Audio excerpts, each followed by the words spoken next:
If you are a dog lover and maybe have a Schnauzer, then you are right here. Of course, all dog lovers and animal lovers are welcome here on my channel. I'm drawing animal portraits with pastel pencils, and today I would like to show you an insight into one of my lessons of my membership Animal Art Club. My students can draw the full lesson, and I show you today here an insight. I have sped it up a little bit to make it easier to watch. The members have their real-time lesson where I explain everything step by step to draw along. And today I show you how I have drawn the fur, the clumps around the snout of a Schnauzer. So to draw that fur, I hope you like it and get some insights and take out some tips and tricks that you can use then in your own animal portraits. So enjoy watching. Okay, I start here plotting in a light yellow color and fill that area of the lighter longer fur out here with that cream color, and then also I use a flesh color and a bit orange terracotta burnt ochre color, and then a paper stamp, and then I blend over that everything looks smooth. Push the pigment into the paper. I show that to you here a little bit in a sped up version. It's easier to watch. The full lesson inside Animal Art Club is of course totally narrated, and I explain every step in real time. Here I add a bit of a darker yellow, a vanilla yellow, a cream tone, and then I start building up these longer fur clumps with white and draw long lines downwards and let them overlap to create such a bunch of hair. And from below upwards I add orange brown between the hairs and fill out this lower area, the surrounded area, also with a base layer of orange terracotta color. And then I start with a brown, building up the darks in the fur. So draw dark lines here in with very little pressure to achieve these very fine lines. I work really with a very light hand here. Let these longer hairs overlap and cross. And what's really important, I repeat that all the time, is the pressure thing. So I repeat that in my lessons all the time to really work with little pressure. Then you can achieve these fine lines without sharpening your pencils all the time, because my students always say they cannot sharpen the pastel pencils the way they want and they don't get the pencils sharp. But you don't need to sharpen your pastel pencils. The key to fine lines is rotating your pencil while you are drawing these lines, and the pressure. Don't use too much pressure, really just so pull and push the pencil over the paper with very little pressure.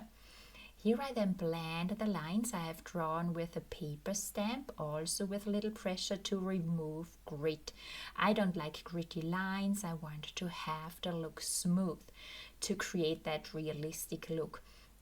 So to create fine lines, again work with little pressure. Here I add the black darker lines around the nose between the lighter lines. I draw them between the white lines, and here and there a dark shadow in the fur. I always observe the reference photo really well. Where do I see the darks and the lights? I also encourage you to make that a habit, to have a look to the reference photo all the time and compare and draw what you see, not what you think you see. Draw shapes that you see. So if you draw clumps, draw the shapes you can determine on the reference photo. And the colors are not so important, more the shapes and the values, so the light colors and the dark colors, that you really bring in shadows and lights. Where it is light, you should make the colors lighter and don't hesitate to use deep dark black. Here I draw some more white hairs now and always let them cross and overlap. You can also blend with pastel pencils. I use here a flesh color for blending and taking out grit Then I go in with brown hairs. This miniature Schnauzer has different hair colors in the fur here around the nose and the snout. Browns, orange tones, white hair. I add here the brown hairs, always comparing with the reference photo and some overlapping. Black ones, always blend a bit over too. Sometimes you have these little dots on the lines, then I blend over all the time with a cotton swab or a paper stamp. Especially when you're drawing with the white pit pastel pencil, they sometimes look a bit gritty, but then I blend over with a cotton swab, or a paper stamp like here. Then I go in with browns again. It's always such a game and a change between darks and lights. Here I plot now in the dark underpainting below the chin with a dark brown. I move the pencil so upwards and downwards, and also don't use too much pressure at the beginning to avoid that your paper is saturated and your lines then start to smear and smudge. So you see the paper color is shining through here. I darken it a bit with black, mix black, and I mix also in a third layer with a cinnamon color and some brown tones here on the left before I blend then later everything together. I add here a bit more dark as shadows behind these overlapping longer hair clumps. Darken down the shadows is important. Here I then use the paper stamp and blend these layers together. Mix colors directly on the paper and make these underpaintings smooth. So we have now an underpainting with different colors already, different shades. And here I add deep dark black. It's a charcoal from Faber-Castell, the pit charcoal. With that you can create a really deep dark black, and you can add great depth into your portraits with that. It's blacker than the pit black. I blend again over it always. I blend with the paper stamp. Here I add teeny tiny fine hairs. I like to do that right away into the background, these fine overlapping hairs, and then I add more and more details here with the darks first, so fine lines again with a light hand.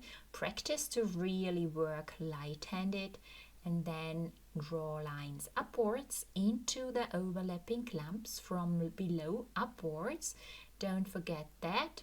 Drawing always darks upwards between the overlapping longer hairs. And build up the first step by step from starting with a mid-tone as base layer. You can also mix colors like I've done here for the base layer, add darks and then add more lighter colors on top, and finally the really light colors. You can easily draw with lights over darks on great pastel paper like the Pastel Mat from Clairefontaine if you don't saturate the paper. Okay, here I add more fine overlapping white and ivory hairs with a lighter pencil now. Do you see how great that is working with these fine overlapping hairs? I have blended a little bit over to take out contrast, make that more not too white.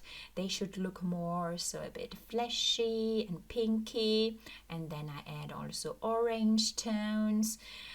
So bring in all different kinds of pink flesh colors, orange, browns and brown tones. You can use them also like glazing with watercolors, so blend over with very little pressure and color the whole fur area a little bit orangey.